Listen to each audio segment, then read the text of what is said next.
Buenos días, hoy es lunes 3 de mayo de 2021, son las 10:15 de la mañana. Vamos a hacer la segunda parte del laboratorio número 3 de cinemática. Vamos a seguir trabajando con el simulador virtual de tiro oblicuo y vamos a estar resolviendo lo que son las actividades del práctico del laboratorio. Para eso yo les voy a compartir la pantalla.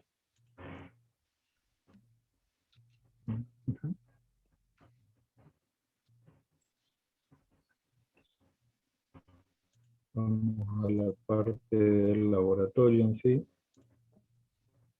Ya tenemos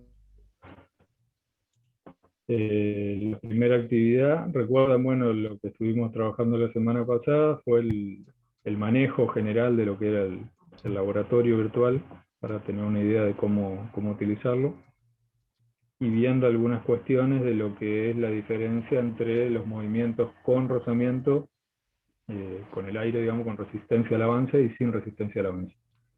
Hoy vamos a encarar las actividades y vamos a, de alguna manera, ahondar un poco más en esas cuestiones, ya con valores y con casos específicos, con ejemplos determinados.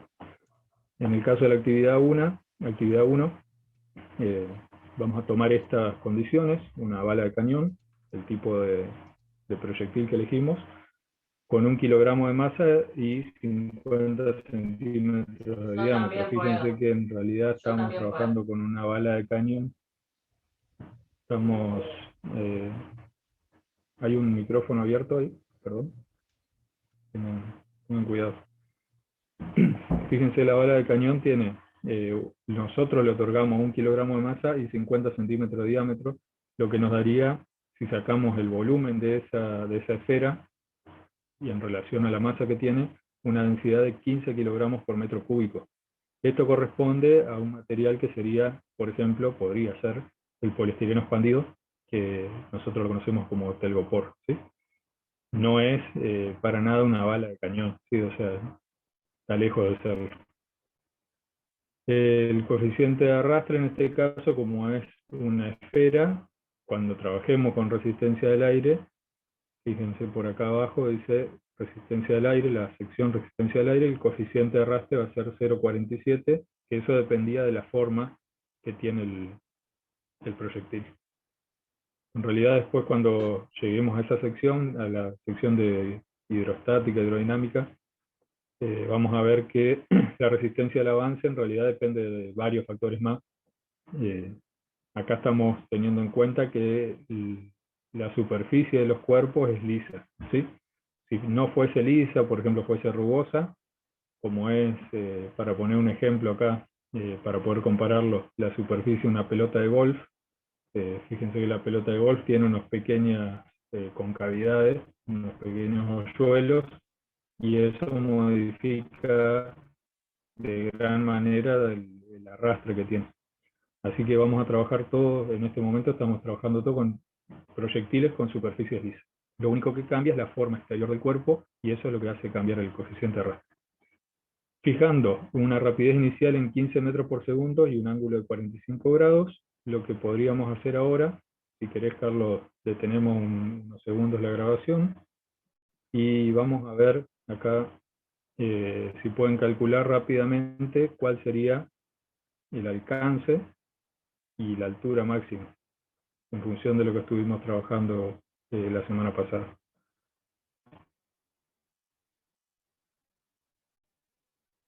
Martín, paro la grabación, ¿te parece?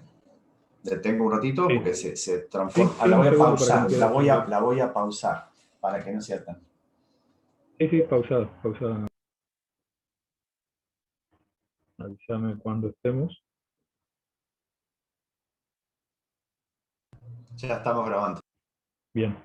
Bueno, después de hacer los cálculos, basándonos en estas dos ecuaciones, la ecuación para alcance máximo y la ecuación para altura máxima, que habían desarrollado en la clase pasada de teoría, obtuvimos que la altura máxima para este disparo va a ser de 5,7 metros y el alcance, o alcance máximo, 22,9 metros. Vamos a volver al simulador. Y acá tenemos todas las condiciones que habíamos planteado: el disparo a 45 grados, 15 metros por segundo de velocidad, y por el momento sin resistencia del aire, porque eso que estuvimos calculando es para un disparo en condiciones ideales donde no hay resistencia al avance. Fíjense que la masa está colocada, cuando ustedes ingresan al simulador, no está en estos valores, sino que lo tienen que colocar ustedes: 1 kilogramo de masa y 50 centímetros de diámetro. Al realizar el disparo, deberíamos obtener, vamos a verificar ahora, una altura de 5,73. Fíjense que nosotros nos dio 5,7. Está dentro del margen de error, porque acá estamos calculando, esto deberíamos calcularlo con un pequeño margen de error, y está dentro de lo que podríamos esperar, 5,7. Y el alcance máximo es de 22,94.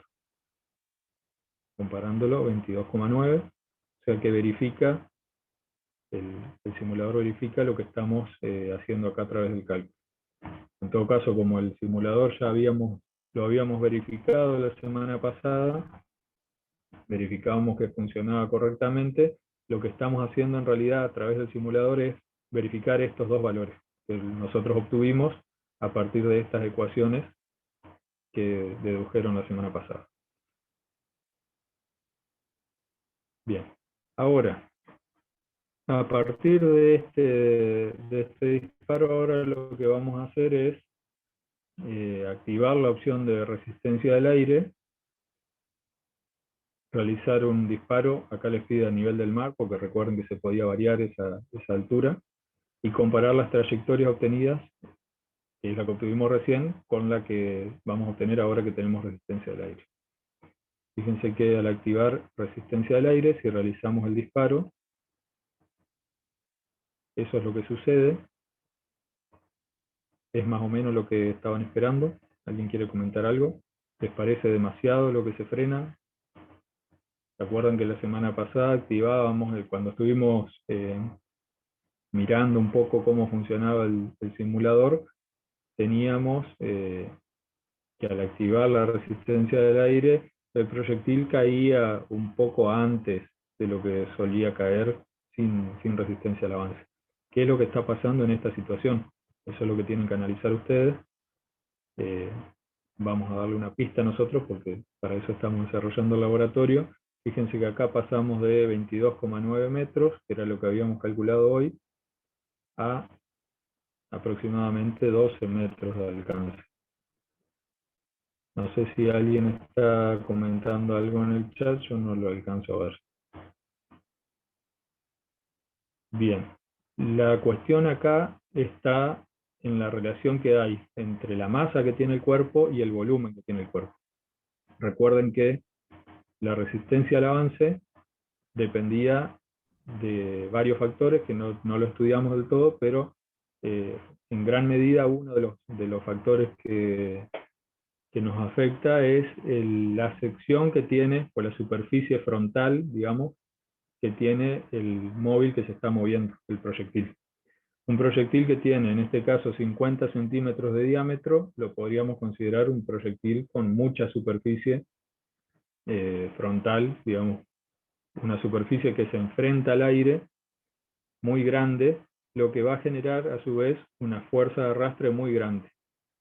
Esa fuerza de arrastre, al ser muy grande sobre una masa pequeña, porque tenemos solamente 1 kilogramo de masa, va a generar una aceleración. Esto ya sería parte del próximo tema, ¿no?, que es dinámica, pero ustedes algo habrán visto, que la segunda ley de Newton nos dice que fuerza es igual a masa por aceleración.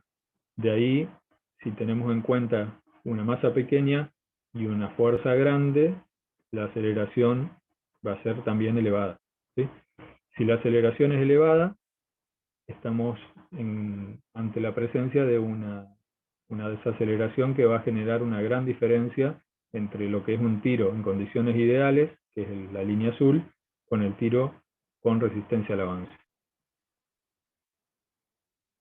O sea que acá la clave para explicar esto la tenemos en la segunda ley de Newton, más que nada, y un poco también en lo que sería el estudio de la resistencia al avance, en el cual entra en juego el área o la superficie de avance que tiene o con la que se enfrenta el proyectil al avanzar a lo largo del aire, a través del aire.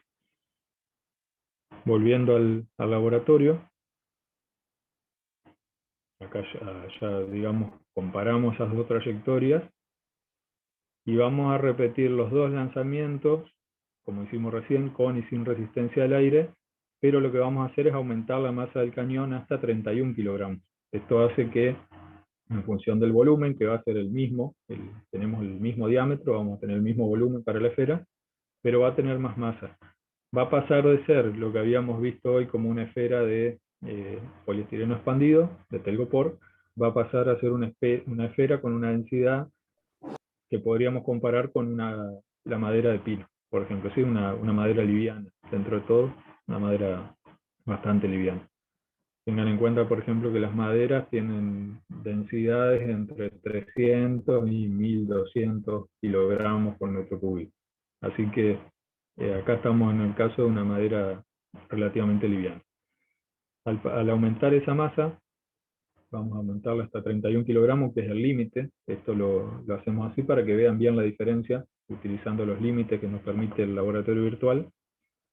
Realizamos el lanzamiento y ahora lo que podemos ver es justamente la confirmación de lo que habíamos visto en el primer disparo, al utilizar o al hacer uso de lo que es el concepto de la segunda ley de Newton, que nos dice que la fuerza, en este caso va a ser la misma la fuerza, podemos, en un principio, recuerden que solamente en un principio, cuando la velocidad es la misma, porque la resistencia al avance dependía también de la velocidad. Cuanto más velocidad teníamos, mayor resistencia al avance tenemos.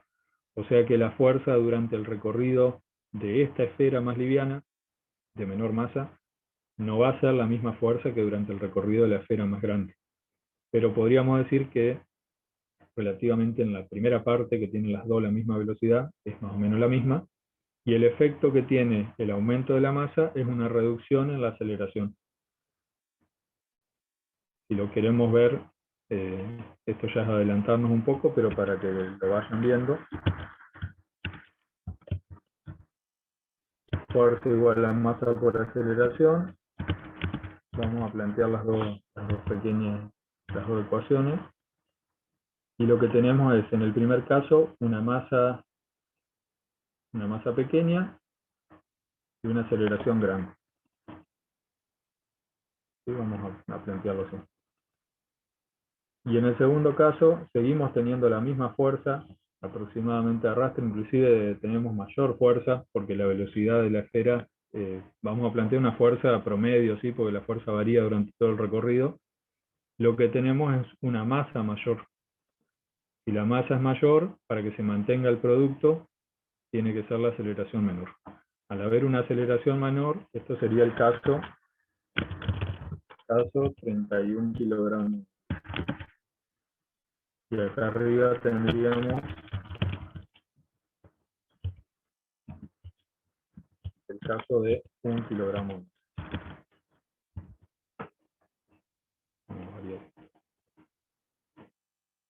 Ahí tenemos, digamos, la comparación utilizando la segunda ley de Newton de los dos disparos. Esto volcado a la cinemática, lo que me interesa en la cinemática solamente es la aceleración. ¿Sí? Lo que importa es la aceleración. Bien, entonces,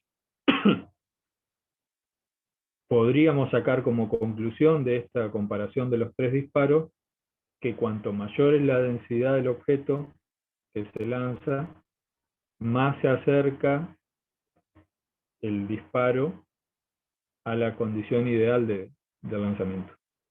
Lo mismo podríamos hacer o más podríamos aumentar la densidad si yo disminuyo el diámetro.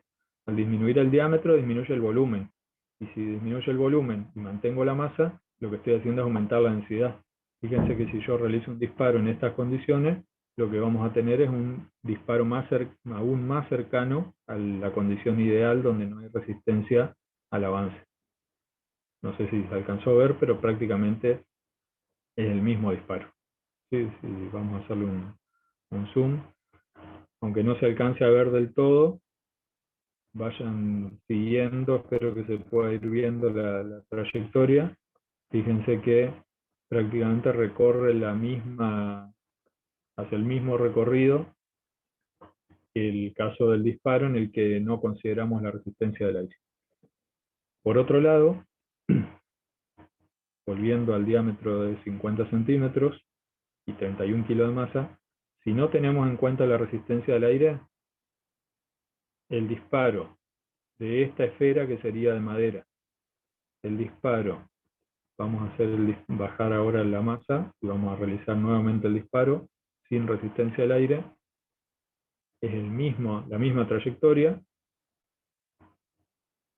Si no hay resistencia al aire, no me interesa cuál es la masa, ni cuál es el diámetro, ni cuál es la densidad. O sea, si yo tengo una velocidad inicial en el cañón de 15 metros por segundo, la trayectoria va a ser la misma en todos los casos. Esto se podría dar, por ejemplo, en la Luna, o en algún lugar donde no haya resistencia al avance, o disminuyendo mucho el coeficiente de arrastre, que en realidad es una limitación. Lo importante que tienen que ver también acá es cómo hago, para estos dos casos últimos que estamos viendo, cómo hago para obtener un disparo de 15 metros por segundo para una esfera de 1 kilogramo y para una esfera de 31 kilogramos. Ahí sí va a variar el impulso que yo le tengo que dar en el cañón. Cuanto mayor es la masa, para obtener esta velocidad de disparo, le voy a tener que poner más pólvora al cañón. O sea que no es que las condiciones son las mismas, sino que acá voy a requerir más fuerza. Y esto nuevamente responde a lo que era la segunda ley de Newton, que estábamos viendo hace un ratito, pero más bien a un tema que se va a ver después, que son las fuerzas impulsivas, que son fuerzas muy elevadas, de una intensidad muy alta, que se aplican en periodos muy cortos. Eso es lo que tendríamos en este punto, y esa fuerza impulsiva tiene que ser tanto mayor cuanto mayor es la masa. Ya el diámetro no me va a importar acá, la forma que tenga el cuerpo, el diámetro que tenga no me importa, lo que me importa es la masa que tiene el cuerpo, y en función de esa masa voy a tener que darle mayor impulso para llegar a esta velocidad de 15 metros por segundo. Son todos conceptos que están relacionados entre sí, igual nosotros nos queremos concentrar en la parte cinemática por ahora.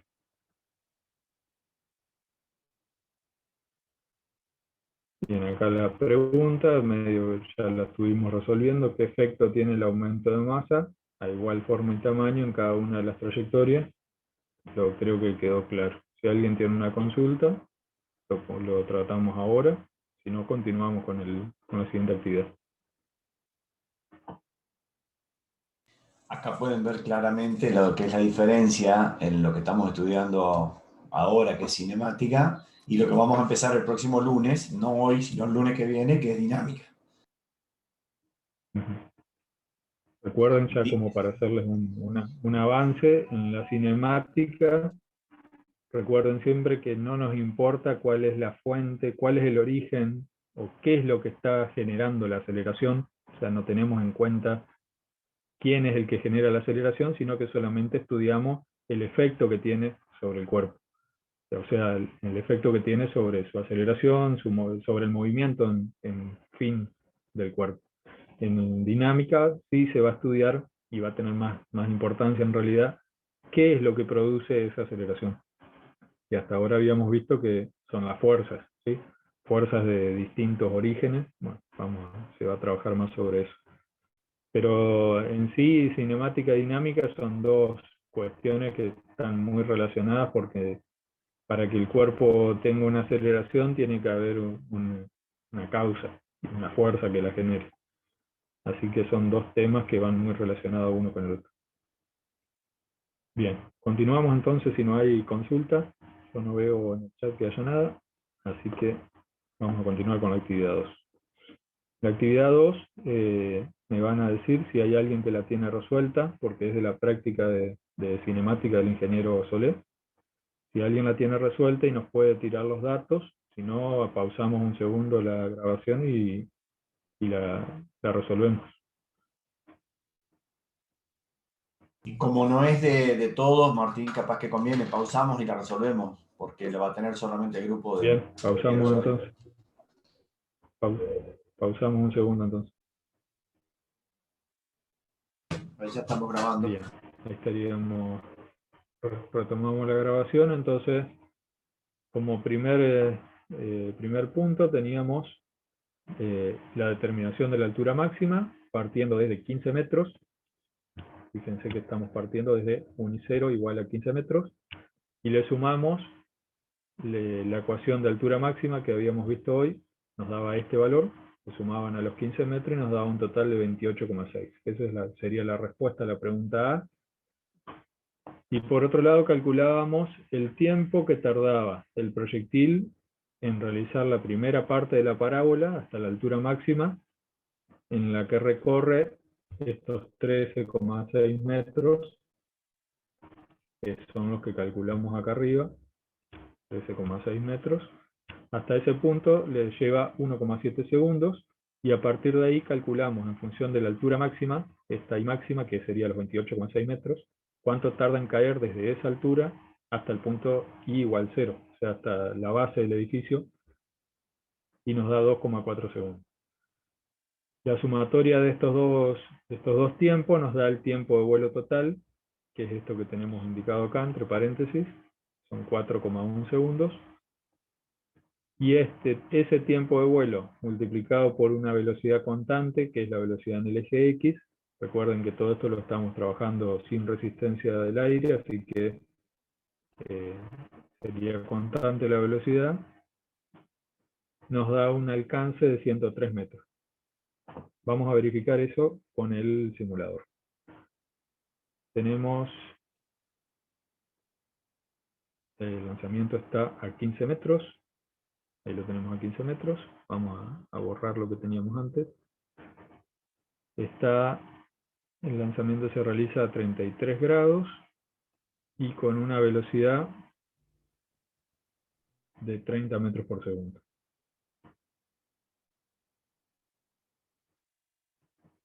Realizamos el lanzamiento, nos fijamos, me interesa en este caso qué masa y qué diámetro tiene. No. ¿Por qué? Porque no tenemos en cuenta la resistencia del aire, por lo que habíamos visto en la primera actividad. Cualquier valor que tengamos acá va a ser lo mismo, por ahora. Alcance.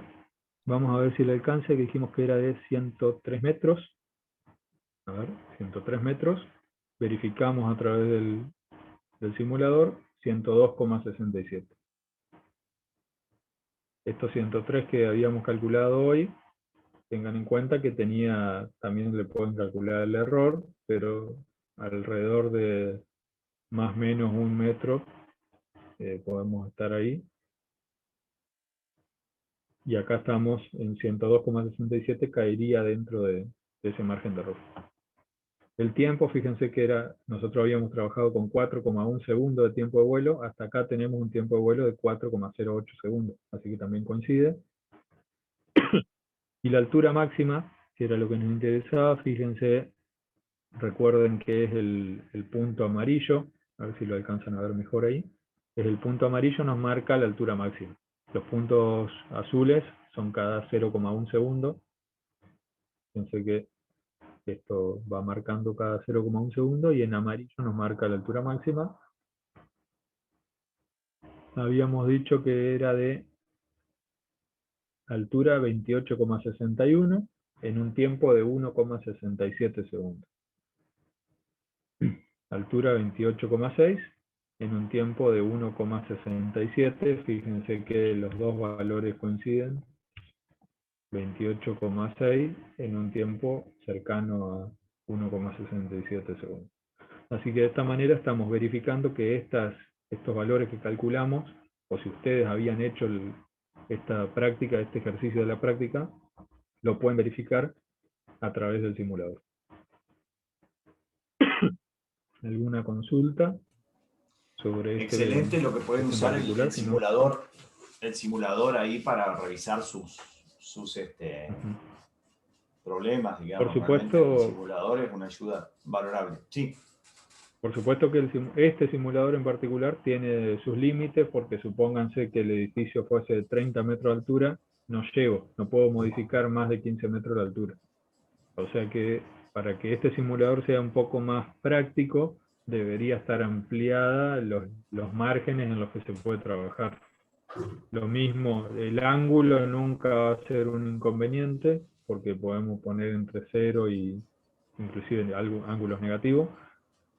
Lo que nos va también a hacer un inconveniente es la velocidad del disparo.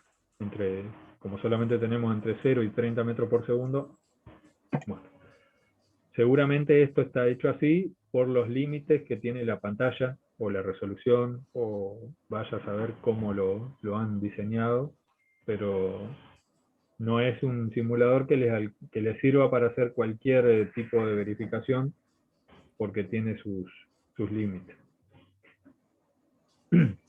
Bien, continuando con, si no hay ninguna consulta, no sé, ahí en el chat veo que hay varias consultas. A ver, un segundo, Carlos.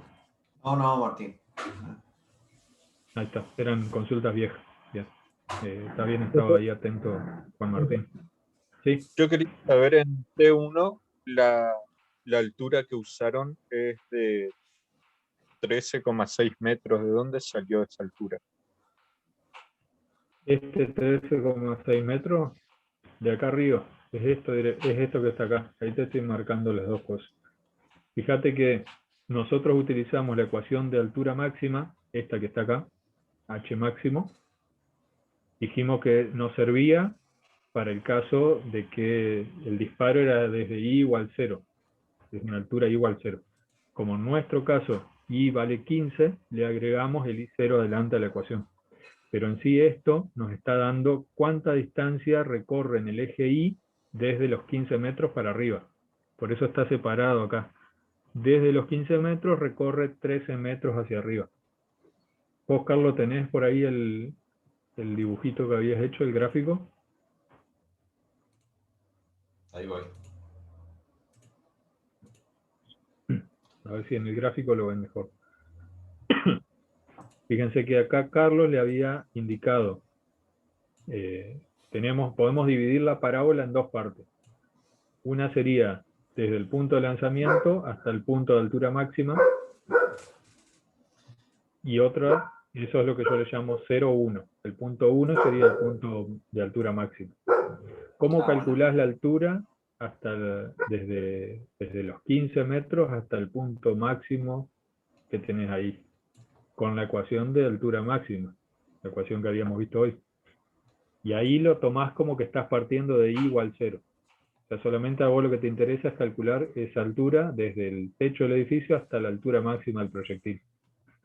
Si vos arrojás el proyectil desde ese punto, el tiempo que va a tardar en caer hasta la altura del edificio, hasta la azotea del edificio, va a ser el tiempo que estamos calculando o la altura que estamos calculando, como se calcula cualquier tiro que es desde el suelo. A ver si Carlos le agrega ahí. Ahí está. Entonces es como que de alguna manera estamos trabajando con la parte de arriba, esa parte de ese lanzamiento que va hasta la altura del edificio.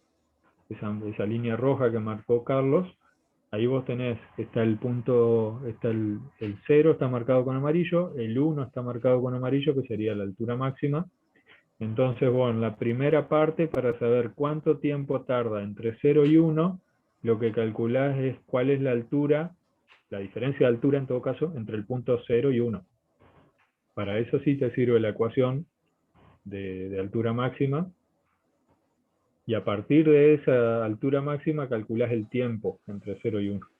Después, para calcular el tiempo entre 1 y 2, que 2 sería ya en la parte, en el suelo, cuando la piedra toca el piso, entre 1 y 2 tenés que tener en cuenta la altura total, o sea, desde 15 metros hasta el final.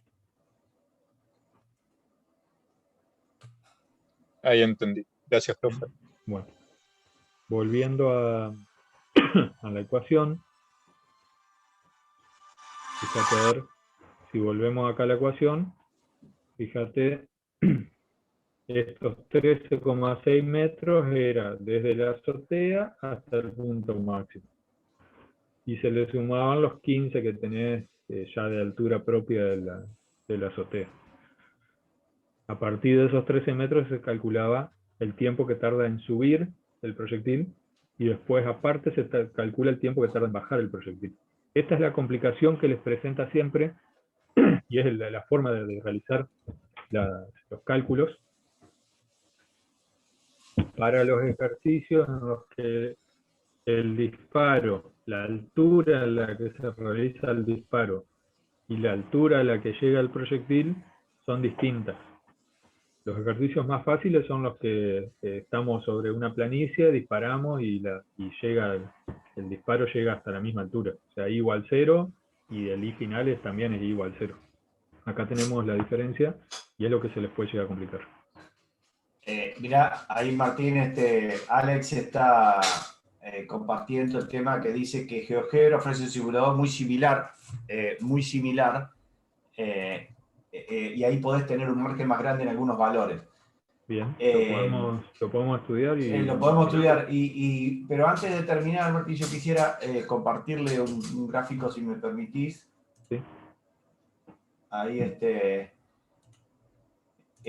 digamos, yo me quedé muy preocupado en un examen que hicimos en marzo, que ahí quedó el tendal de gente que salió mal. A ver, perdónenme que estoy haciendo las primeras, ahí está. Entonces, digamos, ustedes ya saben perfectamente que si tienen acá el cañoncito, digamos, ahí tienen, y de ahí va a salir el tiro, digamos, ahí ya lo tienen bien, y ustedes acá ponen, vamos a cambiar de color, cambiamos de color, tienen el eje Y así, y el eje más abajo, acá, el eje X. Bueno, ahí teóricamente no habría ningún problema, ¿no? Bueno, ¿qué pasó en el examen que hicimos hace 2 meses atrás, que salieron 18 mal, así uno tras de otro? Digamos, entonces, lo que había pasado era bastante simple, pero quiero que lo piensen un poquito para la tarde. Teníamos el cañón, ¿cómo está? Pero al profesor de práctica se le ocurrió hacerlo sobre el cañón, colocarlo sobre un plano inclinado.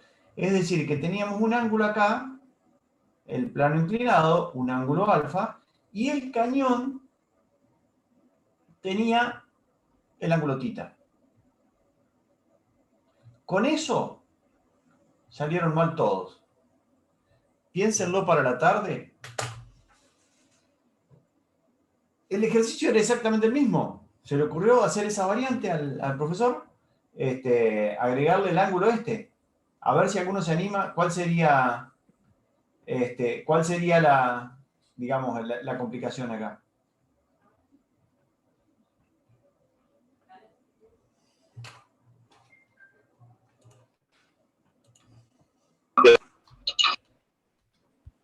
En ese caso podría considerar que está en horizontal, pero tienen que sumar el ángulo alfa y el ángulo theta, ¿no? Exacto. Sumar los, digamos, si ustedes van a poner, a ver, si ustedes van a poner vamos a buscar negro y vamos a buscar líneas rectas. Si ustedes van a poner el eje Y acá, así, y después van a poner el eje X acá, entonces, ahí vuelvo a la virome. Este sería el eje Y y acá sería el eje X. Claro, simplemente tienen que sumar este ángulo, que sería el alfa, este ángulo, junto, más el ángulo del cañón. Y todo el resto lo mismo, porque después la trayectoria, una vez que salió el cañón, va a ser igual. Profe, Bueno, piénsalo para la tarde que vamos a seguir, seguir Profe. haciendo. ¿ahí Escuchen, habría que Nicolás. calcular la altura en la que está el cañón también? ¿O o sería como dato? No, claro, yo digamos, me apresuré, sí, ahí, en ese caso, está bueno, está perfecta la pregunta. Estoy haciendo mis primeras armas con este engendro, que es el aparatito tratando de dibujar, pero vos tendrías, si el cañón está acá, tu cero está acá, vos qué tendrías, acá esto sería, ¿escucho?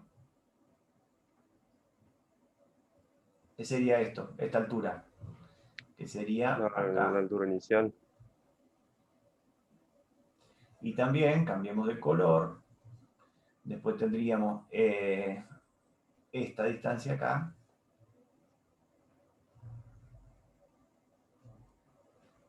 ¿Esto qué sería? X sub 0.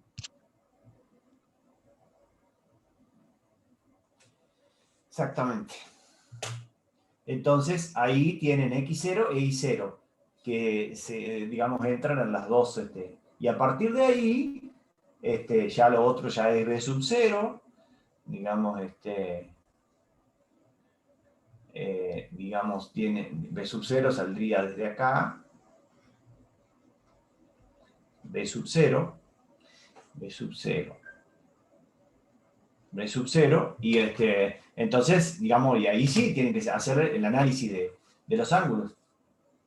Otra manera también de encararlo a esto sería trabajar con la gravedad. Fíjense que ahí, por ejemplo, estoy graficando un vector gravedad. ¿Sí? El vector descomponerlo en una componente paralela al plano y otra componente perpendicular al plano. Si descomponemos ese vector gravedad en esas dos componentes, tendríamos un movimiento que ahora sería acelerado en el eje Y y acelerado en el eje X. También pueden trabajarlo así. Pueden llegar, si quieren, a rotar ese plano inclinado, que les quede totalmente horizontal, y ahí tendrían que trabajar ya no con una velocidad constante en el eje X, sino con una velocidad acelerada, que va a ser una velocidad desacelerada, ¿no? O con una aceleración negativa. Es otra forma de encararlo también. Por acá lo tengo, Carlos, planteado. Permitime un segundo. Sí, dale. Eso en el práctico de cinemática del ingeniero Gil es el ejemplo número 20. Ahí les dice, está el gráfico, fíjense. No sé si era creo que era el que tomó en el parcial, lo ha agregado este año para poder trabajarlo. Y alguno después lo quiere tener ahí, lo va a tener disponible ahí. Se los dejamos en el video. Háganle una captura de pantalla después cuando está en el video o ahora. Lo tienen ahí escrito. Fíjense que acá ya no era solamente una cuestión de un tiro oblicuo, sino que era una cuestión de tiro oblicuo con encuentros. Y ahí también es donde se les complicaba un poco más la cuestión. O sea, acá entra en juego un móvil, este vehículo, y a su vez que está a una cierta distancia del cañón, y a su vez el tiro oblicuo del cañón. O sea que estos lo pueden trabajar, como les indicó Carlos, desde un sistema de ejes ortogonales, verticales y horizontales, el XY tradicional, o variando el sentido, variando la dirección de los ejes, haciendo que el eje X sea paralelo al plano. Pero tienen que tener en cuenta que la gravedad siempre va a estar hacia abajo, así que hay que descomponerlo. Y lo que hay que averiguar acá es con qué aceleración se mueve el vehículo. No lo leí bien, no lo tengo presente, pero debe ser que el cañón dispara y el vehículo es impactado más adelante por la bala del cañón. Martín, Vuelvo a dejarlo por ahí. Sí, yo tengo una consulta de ese ejercicio sí. porque yo fui uno de los que lo rindió, ¿no? Y cuando Ajá. hacía el tiro, o sea, cuando disparaba el cañón, no hacía el mismo movimiento como si estuviera en un plano paralelo, digamos, a la superficie. Se Vos lo frenaba antes de caer planteaste, la bala. Por eso nos claro. costó a todos. Sí, sí, sí. O sea, no es que no hace el mismo movimiento. El movimiento sigue siendo una parábola. Lo que les planteó Carlos es que tienen que tener en cuenta que, o lo que les estoy planteando yo, que si lo plantean con el eje X paralelo al plano, tienen una componente de la gravedad que frena el movimiento en el eje X. No es que lo va a frenar. Si lo miran, fíjense que si plantean eso, a ver si lo podemos plantear acá. Si yo tengo Claro, porque este gráfico, en la resolución Martín hacía tipo el movimiento entero lo graficaba y hacía como que se frenaba por la fuerza de la gravedad. claro, bueno, si lo miran, claro, si ustedes giran la cabeza, fíjense en un tiro oblicuo cualquiera, este que está acá. Si ustedes giran la cabeza o si plantean acá, a ver si les puedo plantear una Pará, recta. digamos, vamos a resumir un poquito lo que está planteando. ¿Quién es el que está hablando? Perdón que Sí. no sé, se me perdió. Franco Ripari, Carlos. Franco, ¿cómo te va? Ahí te vi, sí. Escúchame, el tema es que si vos pones, como lo que dijo Martín ahí es clave, si la gravedad está paralela al eje Y, vos no vas a tener aceleración en el eje X.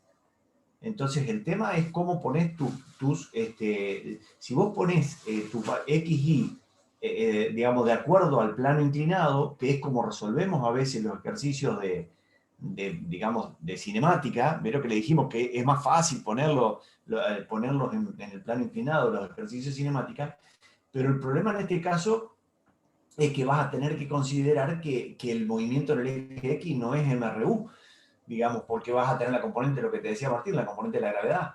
Ahora, si lo pones como yo te dije y subás el ángulo, el tiro es exactamente igual. De un Yo les tiro voy a hacer normal, acá un digamos. disparo para que lo vean mejor. Si hacemos este disparo, pónganse que esto es como lo venimos trabajando hasta ahora, pero si acá le agregamos una recta, que sería lo que es el plano inclinado, fíjense que deja de ser una parábola. Ustedes miren solamente lo que está por encima de la recta.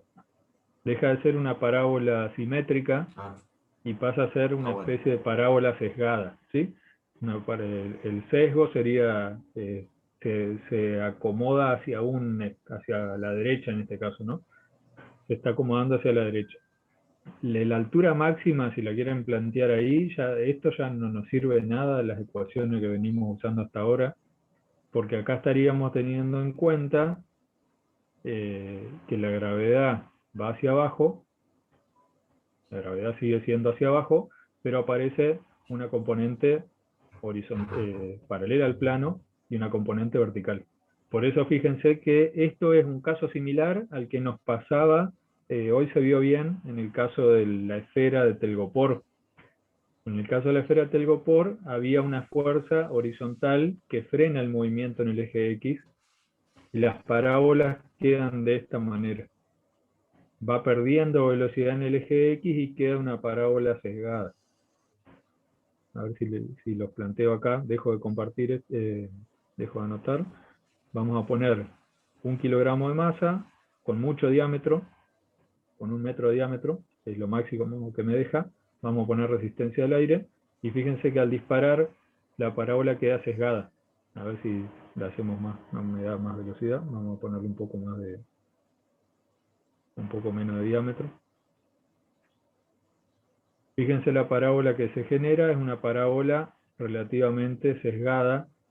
Fíjense, se alcanza a notar ahí la diferencia. Sale con un ángulo de 58 grados, pero después llega casi con un ángulo de 90 o menor, un ángulo menor. Eso hace que la parábola esté como recostada o deformada hacia uno de los laterales. ¿Por qué? Por la presencia de la aceleración de la resistencia del aire.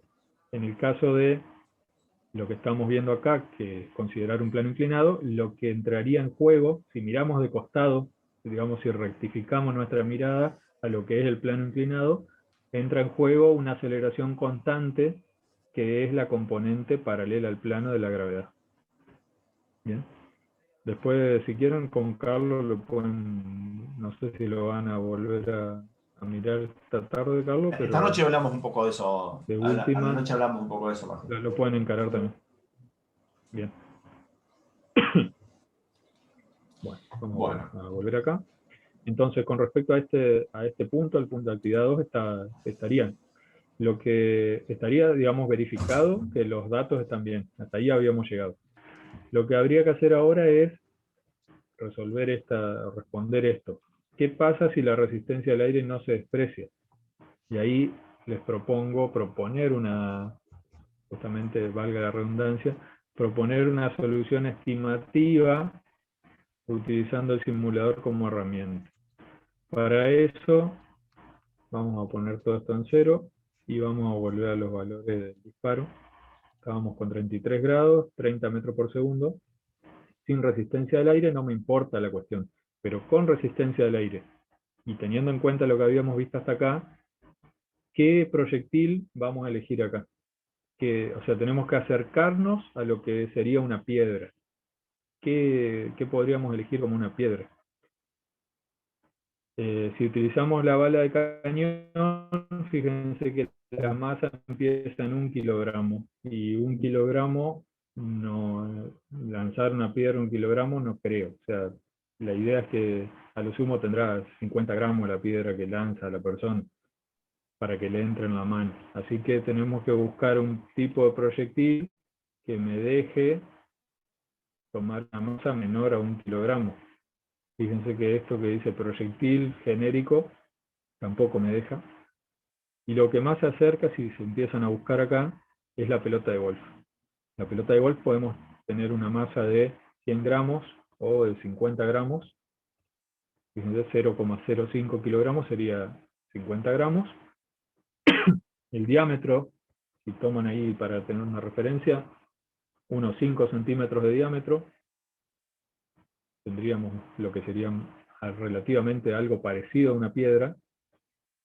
Y el problema es que la pelota de golf, yo les había dicho hoy que tiene perforación, unos pequeños hoyuelos en su exterior, en su superficie, que hacen que la resistencia al aire sea menor que en el caso de que fuera lisa. Una piedra en general, las piedras que encontramos acá, o sea, eso lo tienen que plantear ustedes. ¿Qué tipo de proyectil está tirando? Si la piedra, lo que estamos queriendo acá es resolver un problema, hallar una solución estimativa de un problema con condiciones reales, y queremos utilizar el simulador para resolverlo de la manera más precisa posible. Entonces, si elijo una pelota de golf que tiene una superficie con una superficie, digamos, especial para reducir la resistencia al aire o al avance, lo que podemos hacer es aumentar el diámetro como para, de alguna manera, contemplar esa reducción o haciendo mayor el diámetro, ¿sí? Si sabemos que algo con más diámetro va a tener más resistencia al avance, lo que planteamos sería una piedra de 5 centímetros de diámetro, casi redonda, pero vamos a tomar 7 centímetros de diámetro para hacer una compensación de la reducción al avance que tiene por el tipo de superficie de la pelota de golf. Si hacemos el disparo sin resistencia al avance, tenemos lo que obtuvimos hoy, y si lo hacemos con resistencia al avance, vamos a tener la respuesta a cuál sería el alcance de una piedra real o en condiciones similares a las reales. Ahí hacemos el lanzamiento y fíjense que se reduce drásticamente el alcance e inclusive la altura máxima que alcanza la piedra. Todo por una cuestión de la resistencia del aire. Por supuesto que para que los resultados sean más precisos tendríamos que tener como datos nosotros cuál es el tipo de piedra.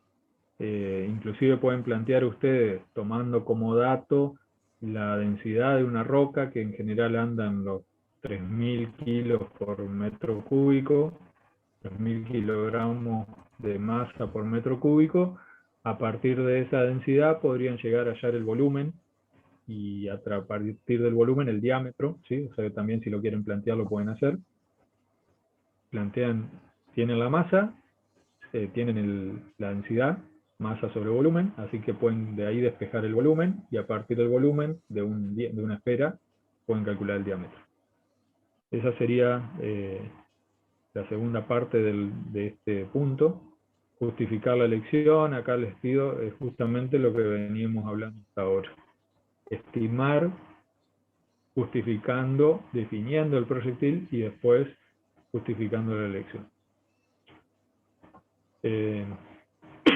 ¿Con qué ángulo se logra el mayor alcance? Utilizando también sin variar la velocidad del lanzamiento. Tanto para el lanzamiento ideal como para el lanzamiento con resistencia al aire. ¿Se acuerdan que con Carlos habíamos visto que el alcance máximo para un proyectil se produce cuando el lanzamiento tiene 45 grados de inclinación? Esto se daba porque dependía justamente de esta ecuación, esta que está por acá, y el seno de 90 grados, digamos el seno del ángulo que está acá va a ser máximo cuando θ sea 45 grados. Seno de 2 por 45, 90, igual a 1, o sea que el alcance máximo se da para 45 grados. Pero, para el caso de el lanzamiento que no tiene, o que tiene resistencia al aire, puede llegar a cambiar un poco la cosa. Vamos a borrar esto, vamos a poner a 45 grados de lanzamiento, sin resistencia al aire, y vamos a tener este alcance. Ese sería el alcance máximo para 45, perdón, que dio 44 grados, vamos a ponerlo 45. Tenemos el alcance máximo, nos daría el lanzamiento 45 grados, sin resistencia al aire, pero cuando vamos a variar un poco nomás para hacer dos lanzamientos comparando sin resistencia al aire, uno por debajo y otro por encima. Fíjense lo que pasó allá. El lanzamiento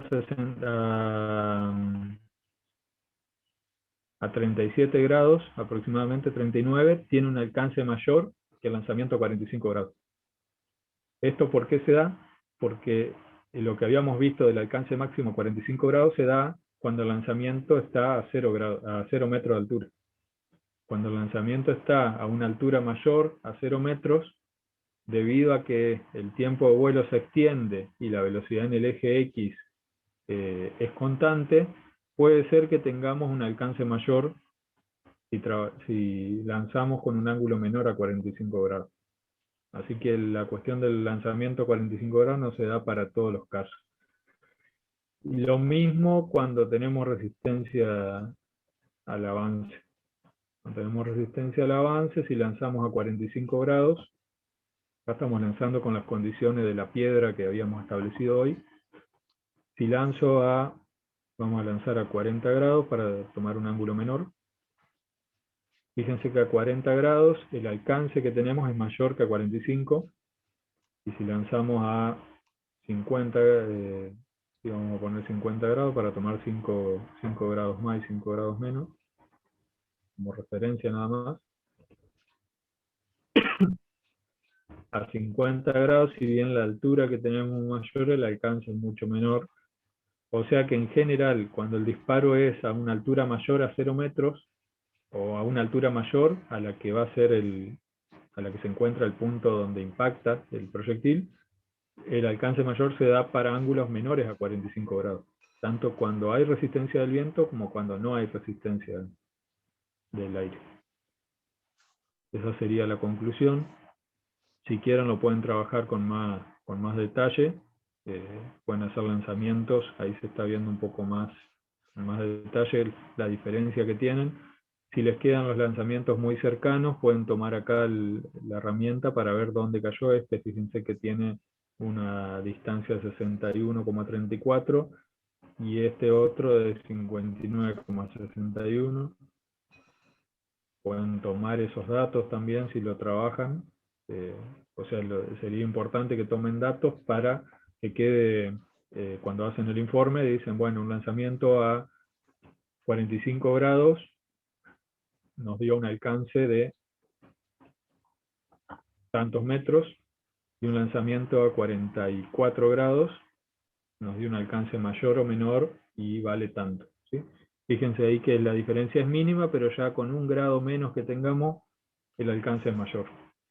¿Cuál va a ser el alcance mayor de todos en este caso? Van a tener que ir haciendo distintos lanzamientos y fijarse cuál va a ser el alcance, en qué caso se logra el mayor alcance. Y Fíjense mucho que- cuidado con el ISERO. Sí, el I0 siempre, para este caso que estamos viendo, el caso del ejemplo del ingeniero Solé, trabajen con 15 metros de altura siempre. Claro. Fíjense, para 29 grados inclusive tenemos más alcance que para 45, 44. O sea, vayan trabajándolo, seguramente va a haber un ángulo en el que ya el alcance sea menor. Ahí fíjense, ya para 19 grados ya el alcance es mucho menor. Así que hay un ángulo que suele ser menor para estos casos que el ángulo que habíamos planteado originalmente como norma general, que es de 45 grados para el mayor alcance. Y por último tendríamos, bueno, acá les planteo esto para que lo analicen. También hagan una comparación de este texto con lo que estuvieron viendo con Carlos respecto del ejercicio que vieron la semana pasada. ¿Se acuerdan de la cañita voladora? Bueno, en realidad la bala, cuando va moviéndose hacia arriba, si se dispara una escopeta, una pistola verticalmente, mientras la bala va subiendo, tiene resistencia al aire que la frena. Además de la gravedad, la frena la resistencia al aire. Cuando la bala va bajando, llega hasta el punto máximo, velocidad igual 0. Cuando empieza a bajar, estamos considerando un tiro totalmente vertical, ¿no? Con un disparo a 90 grados. Los planteo acá para que les quede como la idea. Después ustedes lo leen bien. Si hago un disparo a 90 grados, mientras está subiendo, mientras la bala está subiendo, tienen, además de la resistencia, podríamos plantear, también inclusive acá con los vectores, pueden inclusive utilizar esto, plantean el vector aceleración con resistencia al aire y vamos a poner un diámetro pequeño, con una masa pequeña, ¿sí? Después en realidad no se puede cambiar mucho acá, pero a los fines de que lo vean, fíjense que ahí tenemos una fuerza o una aceleración, estamos viendo el vector de aceleración que depende no solo del peso, no solo de la gravedad, sino también de la resistencia al aire. Cuando llega al punto máximo, ahí ya llegó al punto máximo, la aceleración va a depender de la gravedad solamente y va a haber una fuerza contraria hacia arriba que hace que el proyectil se frene.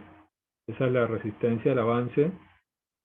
Y en realidad se va a lograr en algún punto un equilibrio dinámico, lo podríamos llamar así, porque el objeto se está moviendo, un equilibrio cinemático, en el cual la fuerza peso se iguala con la fuerza vertical de arrastre, la fuerza de resistencia del aire.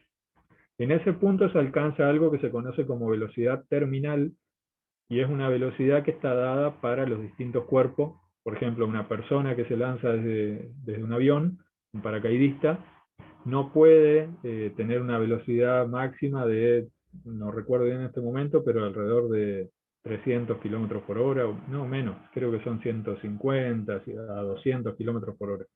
Si se lanza, han visto en las películas que se ponen, cuando necesitan buscar, se tiran dos personas de un avión, y la que va abajo, supónganse que está desmayada, que va con los brazos y las piernas abiertas, el que va más arriba, si la quiere alcanzar, tiene que adoptar una forma, una posición de su cuerpo más aerodinámica, junta los brazos y las piernas, para aumentar su velocidad límite o velocidad, como les dije recién, la velocidad de...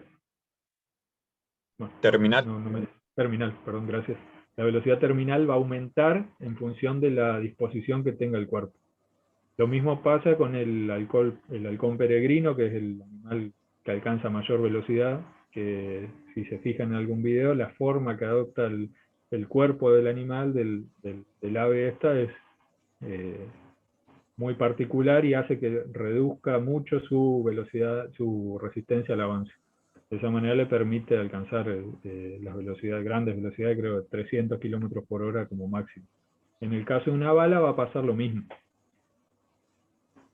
En el caso también de las gotas de lluvia, fíjense que las gotas de lluvia, que después les voy a pasar un enlace que es interesante. La gota de lluvia en realidad no es un enlace, sino que es una captura de pantalla de un libro de meteorología. La gota de lluvia nunca adopta la forma de la gota que dibujamos clásicamente, que creemos que es la que tiene menor resistencia al avance, que es esta que tenemos acá arriba. Se fijan arriba a la derecha, el coeficiente de arrastre creemos que va a ser menor y por eso la gota adopta esta forma, sino que la gota adopta una forma más parecida a esto, a una lenteja, ¿sí? Y eso hace que también su velocidad terminal no sea tan alta. Es otra forma de ver lo que es la forma de los cuerpos con las velocidades terminales. Bueno, volviendo esto analícenlo, fíjense, traten de utilizar las ecuaciones que estuvimos viendo en la teoría como para justificar un poco el texto y hacer una reflexión, una crítica sobre ese texto. Y en la actividad número 3, la actividad 4 ya la hicimos la semana pasada, que era la verificación del simulador. La actividad número 3 es muy sencilla. Fíjense que es un ejercicio de la práctica del ingeniero Hill. Y lo que yo les planteo acá es que haya una solución aproximada, ¿sí? No estamos buscando el número exacto. Después ustedes lo plantean, hacen todos los cálculos, pero ¿cómo podríamos hallar una solución aproximada? Tenemos un jugador que desea patear esta pelota y que pase por encima de un muro de 2 metros de altura. La pregunta es, si lanza con un ángulo de 30 grados, ¿con qué velocidad inicial debe impulsar la pelota y a qué distancia del muro debe ubicar el balón? Entonces, la altura dijimos que es 2 metros, que la podemos tomar como referencia a la persona que está acá. Vamos a hacer un zoom. El ángulo del disparo es de 30... Vamos a la parte del laboratorio mejor. Tenemos el ángulo de disparo a 30 grados. Esa es nuestra condición fija. La velocidad no la conocemos. Podemos estimar, no sé, 6 metros por segundo. Y sabemos que tiene que pasar por encima de un muro de 2 metros de altura. Entonces al realizar el lanzamiento, sin resistencia al aire, vamos a borrar todo. Fíjense, para 6 metros no alcanza ni ahí a la altura, así que vamos a aumentar la velocidad. Ahí estaríamos por encima de los 2 metros. Si queremos verificar qué altura máxima tenemos acá, es 2 metros 15. Podemos bajar la velocidad 1 metro por segundo. Si bajamos la velocidad 1 metro por segundo, ya es 1 metro 83 de altura máxima. Esto no estaría pasando por encima del muro. Así que la velocidad va a ser aproximada a 13 metros por segundo, que es la que nos dio esta parábola. Seguramente un poco menor, porque si tenemos 2 metros 15 para 13 metros por segundo, deberíamos estar en 12,5, 12,7, 12,8 metros por segundo para llegar a una altura de 2 metros exacta. Y nos preguntaba cuál era la distancia. Y acá tenemos la distancia horizontal, es de 7,46 metros. O sea que aproximadamente estamos a entre 7 y 7 metros y medio del muro para lograr que, pateándolo a 13 metros por segundo y con un ángulo de 13 grados, pueda la pelota pasar por encima del muro. Eso De sería 30 una grados. solución aproximada, 30 grados, perdón. Esa sería una solución aproximada. Si quieren calcular mejor los valores, pueden hacerlo. Inclusive pueden plantear, tenemos acá un balón de fútbol, ¿sí? Que ya tiene los datos. Si alguien tiene con más exactitud cuál es la masa y el diámetro de una pelota de fútbol o quiere cambiar eso, lo puede cambiar. Y también podríamos plantear en condiciones reales cuál sería la velocidad y la altura, la distancia a la que deberíamos patearlo para que se produzca el disparo. Fíjense que no hay casi variación. Si nos planteamos ahí, tenemos 2,13, vamos a eliminar la anterior, para que vean que con resistencia al aire, la altura máxima es de 2,13 metros, no hay casi diferencia, porque la velocidad es muy baja o porque el diámetro del balón en relación a su masa hace que no afecte, o sea, la densidad de la pelota parece ser que no afecta demasiado. Lo pueden plantear también a eso. Y hasta ahí llegaríamos con el laboratorio número 3. Cualquier duda o comentario pueden escribir en el Bueno, detengo la grabación, Martín. grupo de WhatsApp. ¿Sí? Lo dejo de compartir.